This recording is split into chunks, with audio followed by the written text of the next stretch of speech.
Strat-O-Matic Excel Carryover League.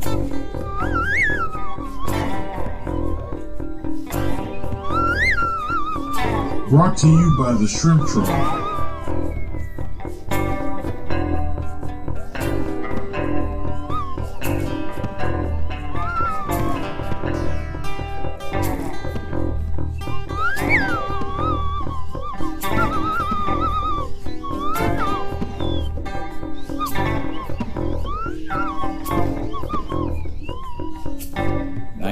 (1973 to 1976).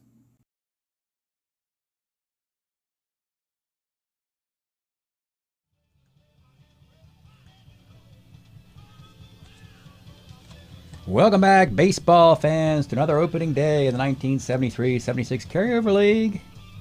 We got what portends to be a slugfest, potentially, between the Atlanta Braves and the Colorado Rockies. You're not going to advertise more sluggers, theoretically, in these ballparks. The launching pad in Atlanta had assembled all those 40-homer dudes in 1973. And, of course, Colorado, we build around the homer, the walk and the strikeout. So for what has been otherwise low-scoring opening days, we were hoping for maybe, if we get lucky, we get like a slow-pitch softball game today. Of course, the pitchers don't want to hear that.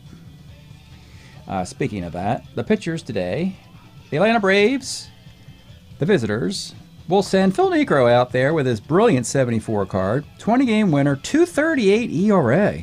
People forget how brilliant Atlanta's pitching was in 74 after how brilliant their hitting was in 73. You combine it, you get a monster. And that's what the Braves have right now, Phil Niekro. And the Colorado Rockies found their starting pitcher off the waiver wire. It is Joe Coleman. Left the door shut in Detroit, and they didn't give him his keys to unlock it, and he didn't have his ID expired, and he couldn't get into the building or something like that. Well, it's because the Tigers replaced Joe Coleman with Mark Fidrich. Coleman was probably the top pitcher on waivers. He's a 23-game winner in 288 innings. Sure, his card and statistics aren't that particularly good, but heck, it's the Colorado Rockies. They welcome Joe Coleman with open arms to an otherwise pretty lousy pitching staff. Phil Niekro, the Braves, Joe Coleman, the Rockies. Plenty of fireworks we anticipate. Let's get started. Leading off for Atlanta, it's Dusty Baker. 1-7, let's take a look at the card as soon as possible. Dusty Baker, 1973, still hits 21 home runs with a 288 average, slight decline from 72. 1-7 homer, 1-9 is two-base hit.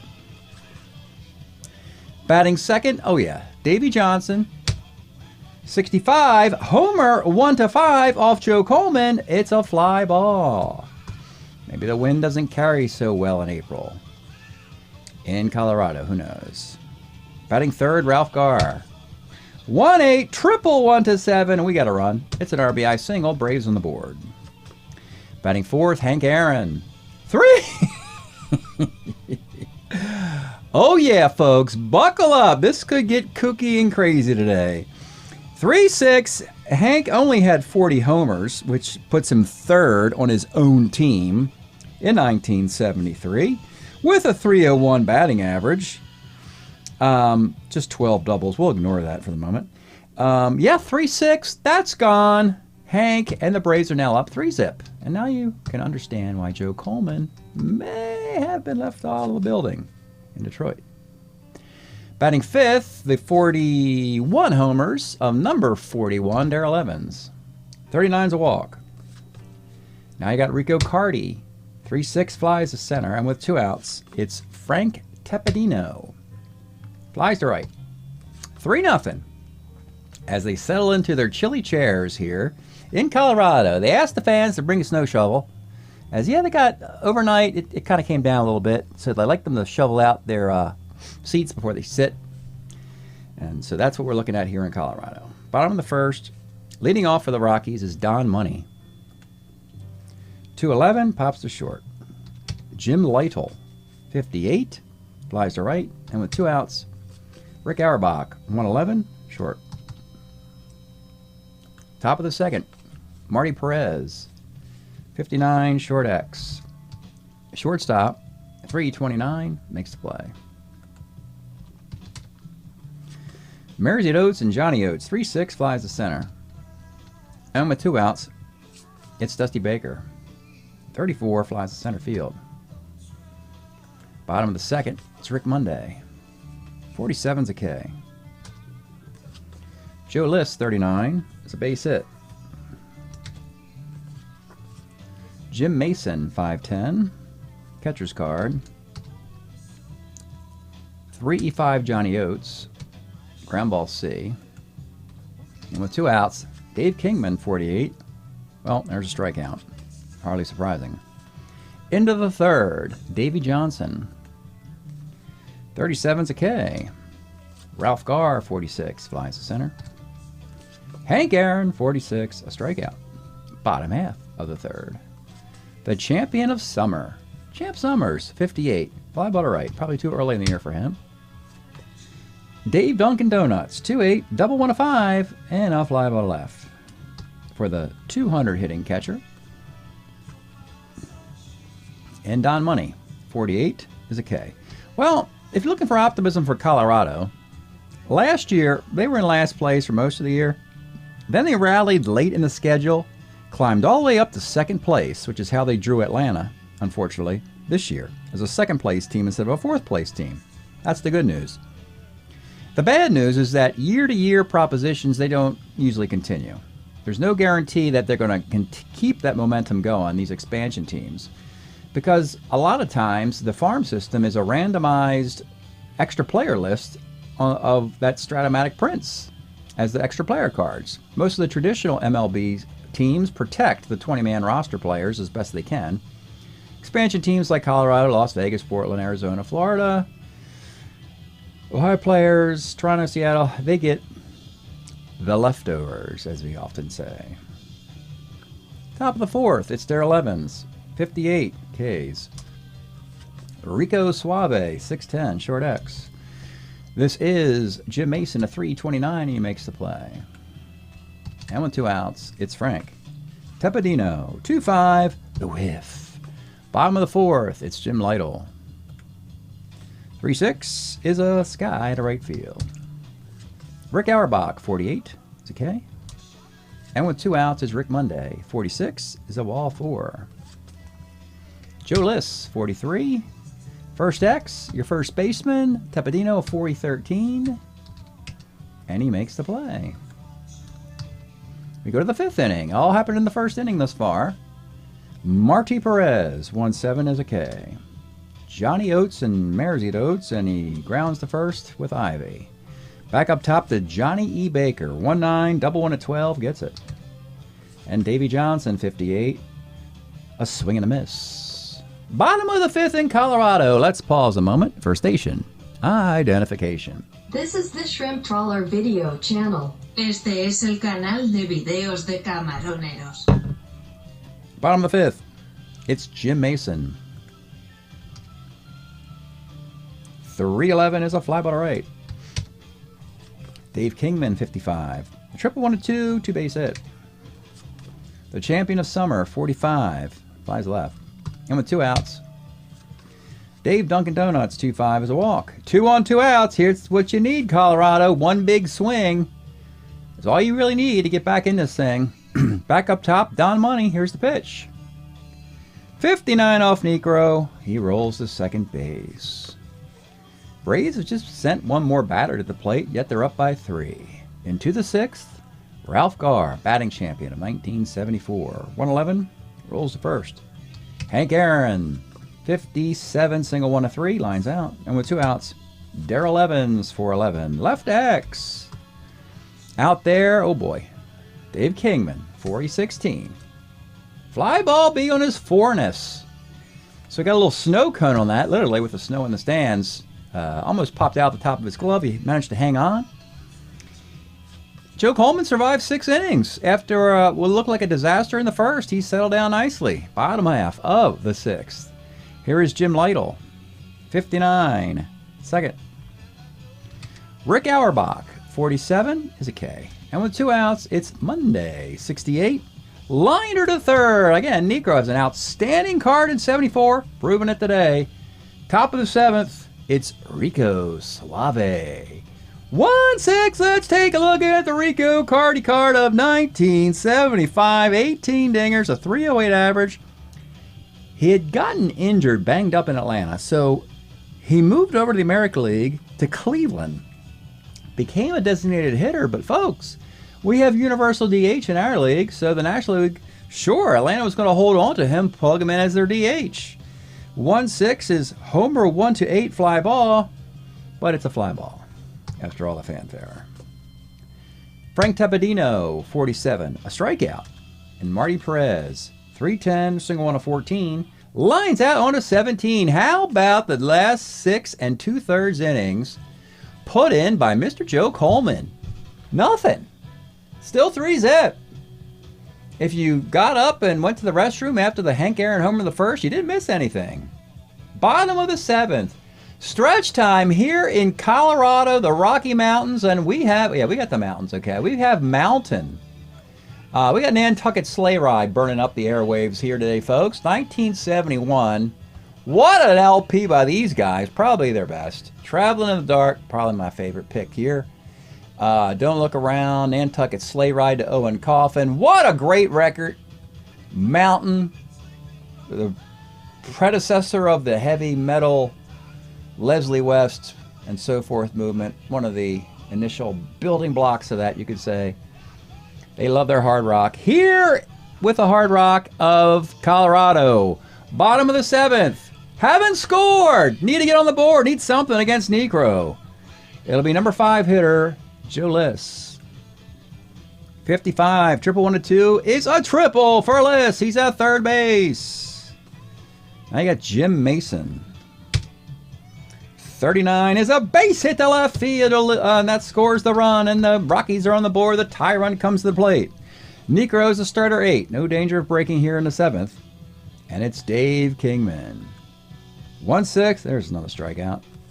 The champion of summer. 37, there's a 3-6-3 double play, and that's that. Okay, they got to run. That's baby steps, folks. 3-1 into the 8th. Joe Coleman is a starter 8. He is the ace. Again, in game 1s of best of 5 series, I'll often leave the starter in game 1 in long to preserve the bullpen, so it doesn't keep rolling over and rolling over and rolling over and exhausting the bullpen. So Coleman goes out for the 8th. It'll be Johnny Oates. 38, rolls a second. Dusty Baker, 2-7, hits third hit of the day. 3 for 4 with a run-scoring double. Now you got Davey Johnson. 37's a K. Now, Gar, a lefty. You have an opportunity here. 2 out of the next 3 batters are lefties. If you wanted to take Coleman out, you could here. But you know what? He's pitched his heart out after a rocky start. He's got a chip on his shoulder. He's got a mountain of a chip on his shoulder. So here's the pitch to Ralph Gar. 2-7 is a grounder to... Oh, wait a minute. That is a base hit because you had to hold. He shot it through the hole where they were holding Baker at first with 2 outs to keep him out of scoring position. Gar hit a rocket through that hole, and it's a base hit. Baker ends up at third, and now you got something to think about here. Runners on the corners, 2 outs. Hank Aaron again. Coleman at his point of weakness with 1 more base runner. But here's the battle. He's going to face him. You're already down 3-1. That's nothing to lose here. Let's go. Joe Coleman, Hank Aaron. Here's the pitch. 1-4 is a fly ball to left and an injury for Hank Aaron. So that's news. Hank's got an injury on 4. He only had 392 at-bats. That is something the Braves are going to have to monitor. They're going to have to keep an extra outfielder on this team as this guy's going to get injured a lot. Your outfield options on the bench, Vic Correll cannot, Eddie Leone cannot. Enos Cabell's more of an infielder, but he can be a 4+2 E13. Or he could put Rico Suave out there as a 4E16. They'll just put Cabell in left field. And that's scary. Enos Cabell goes out to left field. It's still a 3-1 game. Bottom of the 8th. Phil Necro's still in there. Number 9 hitter, Dave Dunkin' Donuts. 412, pitcher. Don Money. 68. Flies to left. I'm with 2 outs. Jim Lytle. 57 is a strikeout. Well, of course, folks, you got your 3-1 slow pitch softball game that we've all been, right? Yeah. I'm really good at predicting this stuff, folks. I tell you. Coleman.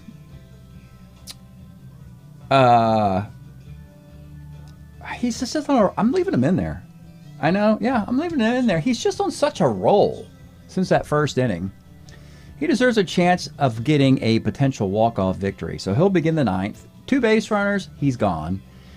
We begin with Darrell Evans. For 11, left X. And out left field, you got Dave Kingman. Dave Kingman brings that skillet out to left field. It's a base hit. Oh, boy. One more base runner will do it. Rico Carty. 46 is a strikeout. That's a point of weakness dot had they reached the point of weakness. They did not. Tepedino, 48, pops to second. Fans on their feet. They've been witnessing an outstanding pitching performance otherwise by a team trailing by a couple. Marty Perez, 37 is single dot. That's point of weakness. You got Johnny Oates. Coleman's throwing 132 pitches probably. We'll let him pitch to this guy broken just because he's the number 9 hitter. And yeoman effort here. It'll be Johnny Oates. Here's the pitch. 54, center X. Out in center, hey, it's Rick Monday. He's a 1-6 in center field. And that's the inning. So Coleman's day is officially done. He went 9 innings, giving up just those 3 runs. Now he needs a walk-off. Speaking of that, Atlanta has an outstanding bullpen led by Tom House. But Phil Niekro is the gem of the pitching staff. He's going to go for a CG. Leading off in the bottom of the 9th, let's see, can we bring some defense in? You know, we can. This is how they'll do it. They'll move Marty Perez over to second base, where he's actually a 3-14.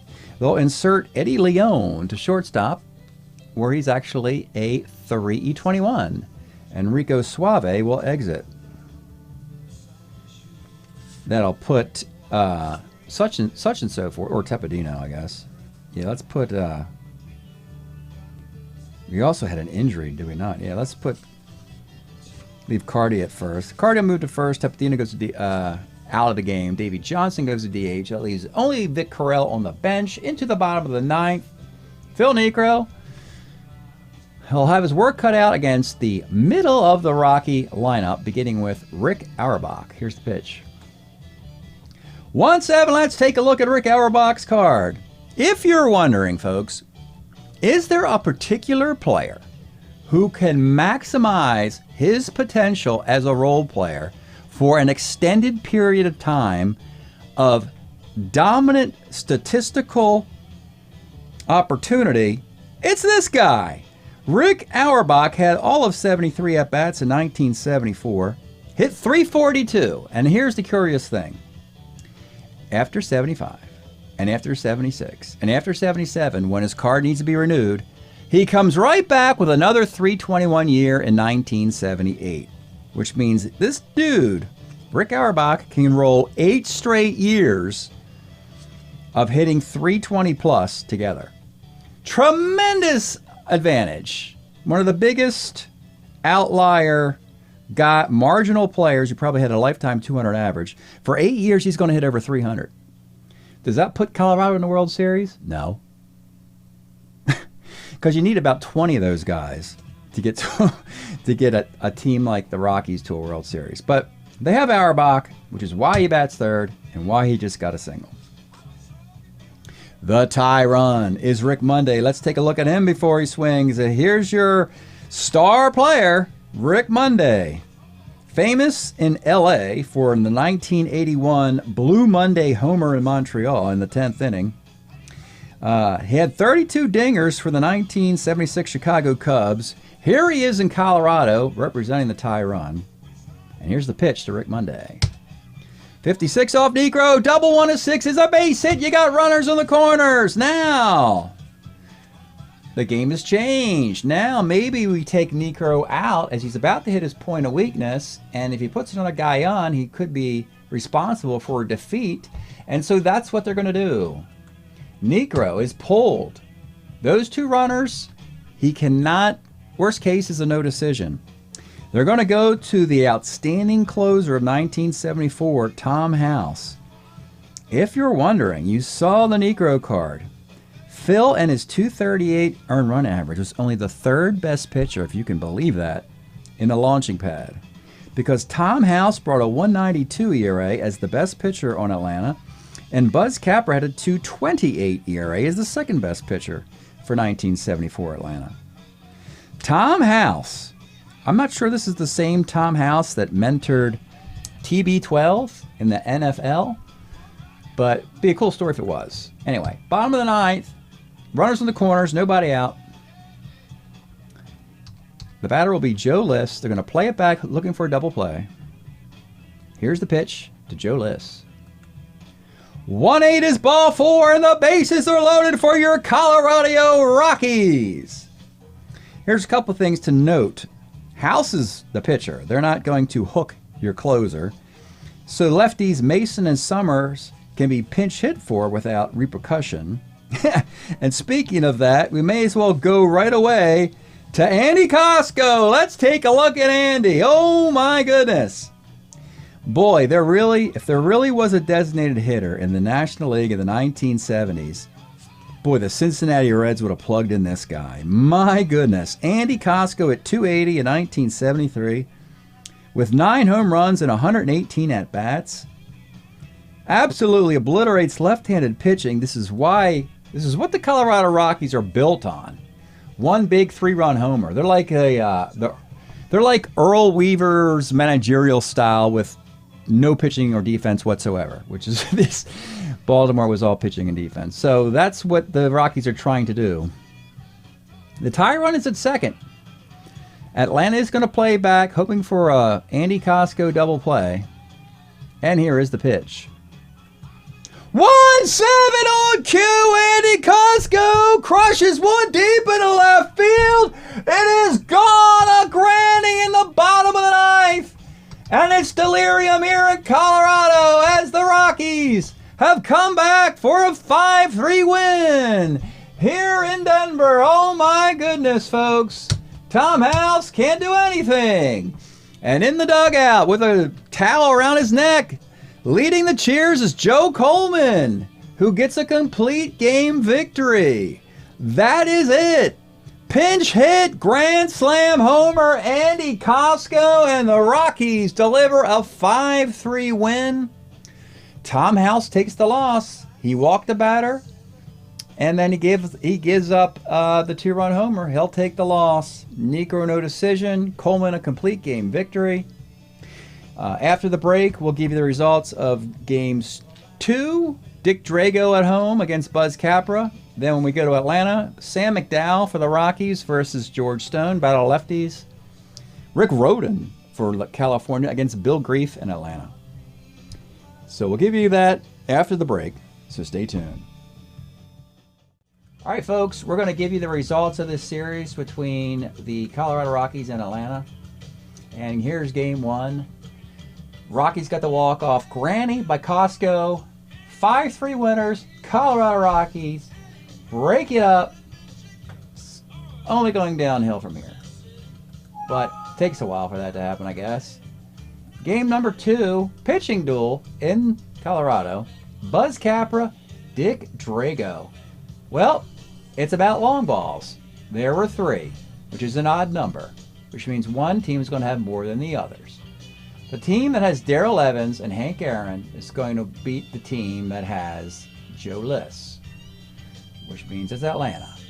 Drago, 8 innings, 8 hits, the 2 home runs. Capra, 8 innings, 3 hits, the 1 home run. Tom House with a save, series tied a game apiece. So now things will warm up a little bit as we go to the launching pad in Atlanta. Game 3, it's all home cooking. It's Sam McDowell, he's very old by this point, against George Stone in the battle of lefties. First inning, you get a 2-run homer by Darrell Evans. In the 5th inning, a Davey Johnson 3-run homer. In the 8th inning, a Vic Correll 2-run blast. Atlanta beats Colorado 8-1. Again, the 1 run for Colorado, Dave Kingman, solo homer. So we've seen the walk-off grand slam. Another home run and another home run. That's all Colorado has produced. So let's go to game 4 now. And this is kind of the game you want to win if you're Atlanta. You got to clean up on the cupcakes. You know, if the boss puts donuts, or cupcakes out there, you got to eat them. They can't go to waste, or you're not going to get cupcakes next week. So if the boss brings cupcakes or donuts on Friday morning, gobble them things down. Words of wisdom. Okay. Game 4. It's Rick Rhoden making his Colorado debut against Bill Grief. Now, early on, this is interesting.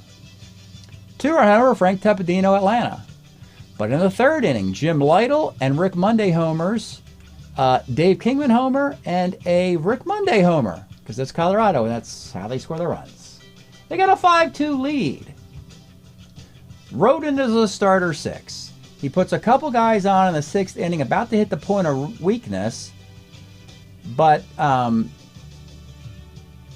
runner gets thrown out at the plate. That's not Hank Aaron. Darrell Evans gets thrown out of the plate trying to cut the lead to 1.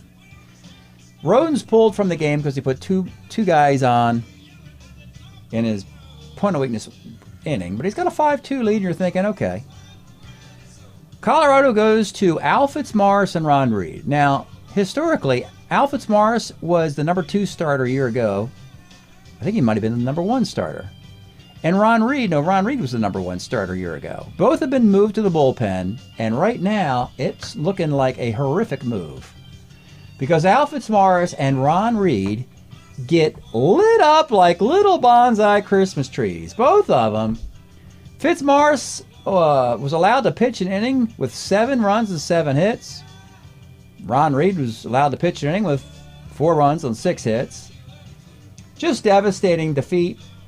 And this is sort of where we expected Colorado to function at. Pretty low here. The Braves win 13-5. A game that Bill Grief probably would have lost against a competitor, some competition, a contender. Nope. Atlanta comes back and bashes their way to a 13-5 victory. What does that mean? Well, what it means is that the Atlanta Braves have ripped off 3 straight wins.